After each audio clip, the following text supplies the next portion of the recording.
Hello, hello, hello. Hope you are doing really well. This is an insight kind of just occurred to me.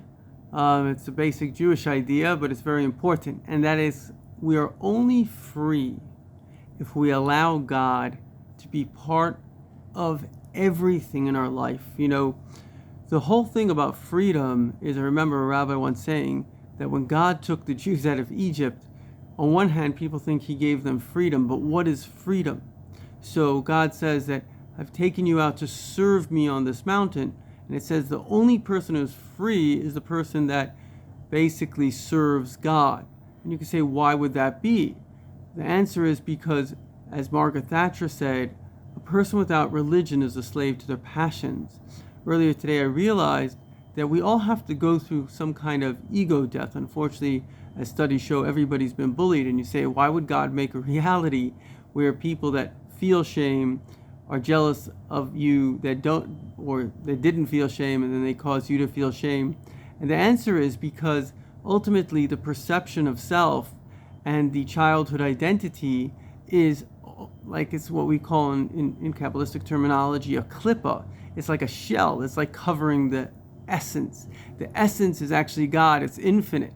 And as long as you have this is who I am, you're actually limiting yourself by this definition. And so when you allow God into all parts, as we say, the most important prayer, which we say 3 times a day, the Shema Yisrael, Adonai Eloheinu, Adonai Echad, listen, Israel, the Lord is our God, the Lord is one. And then we go immediately into V'ahavta, you should love God, b'chol levavcha. All levavcha means with all your heart. That means your whole heart should be in love with God exclusively. Uv'chol nafshecha, with your soul, even if it will cost you your life. That's how much the love should be, v'chol me'edecha, including your resources. So some people may say, oh, I love God, but I'm going to keep the money. But the point is, no, if you allow God into your checkbook, the way I earn will only be a kosher way. I will be happy to give money to those who need.